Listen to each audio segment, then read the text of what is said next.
7.2, and we're going to be doing something called the converse of Pythagorean theorem. So we're going to be learning exactly what Pythagorean theorem is, and then also how we can use Pythagorean theorem to prove that a triangle is a right triangle. So let's jump into that. All right, so the first thing we're going to look at are the key points. So what we notice here, it says that Pythagorean theorem is if I only have a right triangle. So Pythagorean theorem can only be used with right triangles. So right now if I look, a squared, which means my a value here, plus b squared, my b value here, is going to be equal to c squared. So that is Pythagorean theorem, where your hypotenuse is always going to be opposite of my right angle, and normally is always represented as the letter c. So right here, your c value is always going to be the hypotenuse. That's what it's called, so hypotenuse. The other two sides of your triangle are going to be known as the legs. So your A and B are known as the legs, or the other two sides of your triangle. So what we're going to be doing today is we're going to be given the measurements of a triangle, and we're going to be putting those into Pythagorean theorem to prove that it is a right triangle. So if this gets satisfied, that means it is a right triangle. Okay, so let's go and jump into our examples and put that into play. All right, so right now in example number 1, it's asking, are the two triangles right triangles? And the way we're going to prove that is by using Pythagorean theorem. So I am going to use a squared plus b squared is equal to c squared. So once when I plug in these measurements, if it comes out to be true, then that means it is a right triangle. If it does not come out to be true, it's not a right triangle.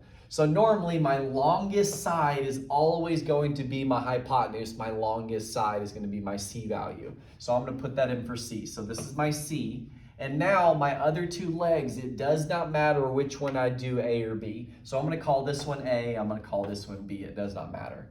And so now I'm just going to plug my info in. So my A value is 12, so 12 squared.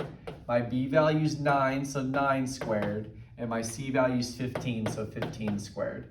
So 12 times 12 is 144, 9 times 9 is 81, and 15 times 15, or 15 squared, is going to be 225. And then when I add 144 and 81 together, that is going to end up giving me 225. So since 225 does equal 225, that means this is indeed a right triangle. So check, that is a right triangle, okay?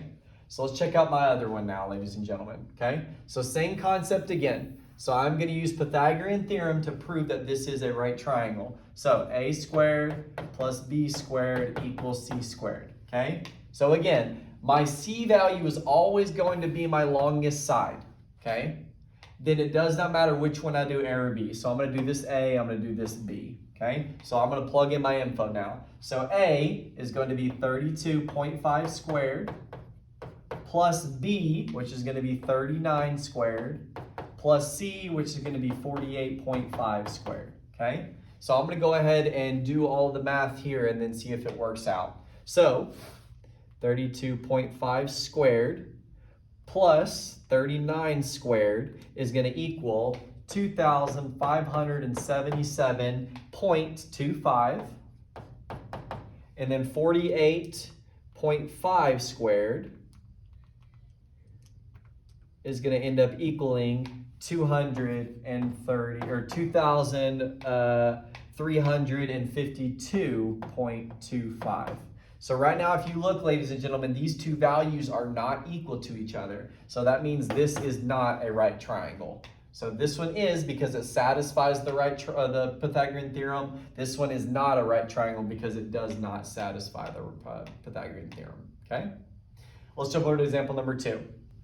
Okay, on example number 2, we're doing the same concept again. So it says the measurements below form a triangle. Are the triangles, or it meant to say, do the triangles form right triangles? That's what it meant to say, okay? So right now, I always told you, your biggest value or your longest value is always going to be your C value, because the hypotenuse is always the longest leg. So if it's a right triangle, this is going to be my C value. And again, it does not matter which one's my A or B. So I'm going to call this A, I'm going to call this B, okay? So again, A squared plus B squared is equal to C squared. Okay, so let's go and plug this in. So A is 10, so 10 squared, plus B squared, which is going to be 49.5 squared, is equal to 50.5 squared, which is my C. So I just plugged each one of those in. So 10 squared plus 49.5 squared is going to equal 2,550.25.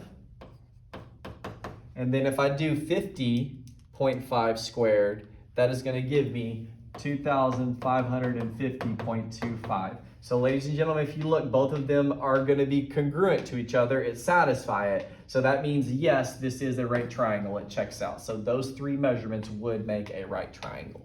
Okay? All right, so let's go look at my example down here.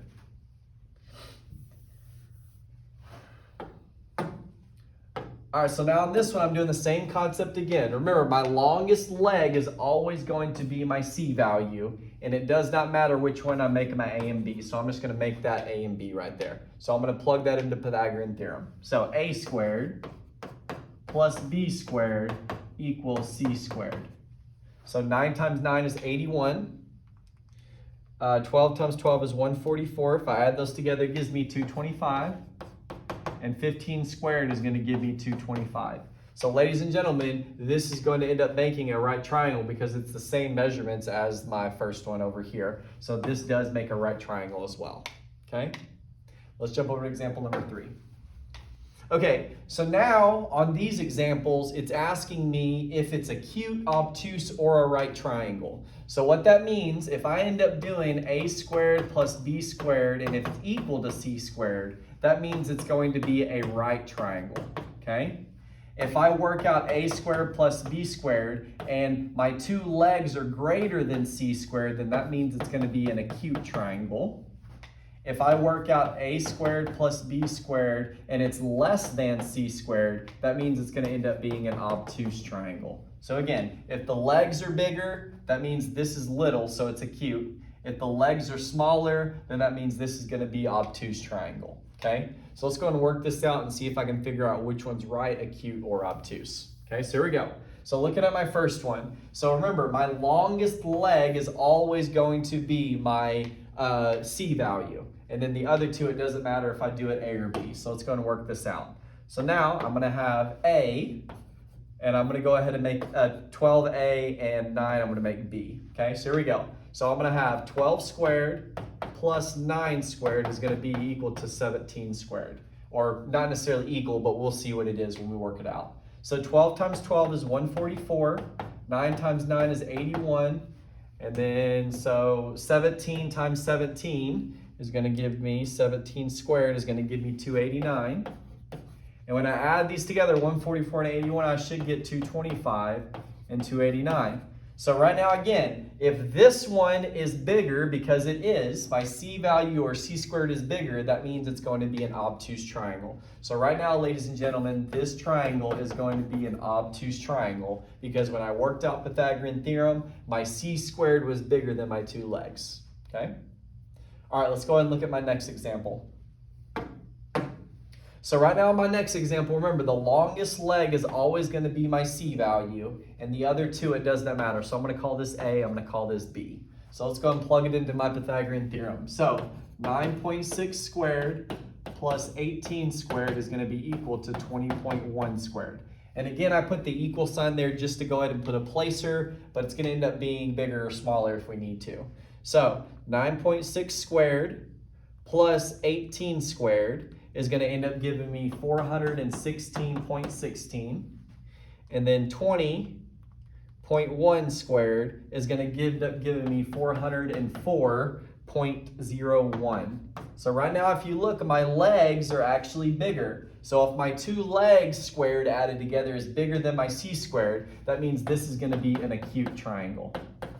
If they end up equaling out, then that means it's a perfect right triangle. Okay? All right, and lastly, guys, you have your challenge question. So again, this is all in order to gauge if you're ready to move on. If you can work the challenge question on your own, no problem. Show it to me. I'll show you what the code is to get into your lesson or into your skill check. And just let me know if you need any help. Good luck.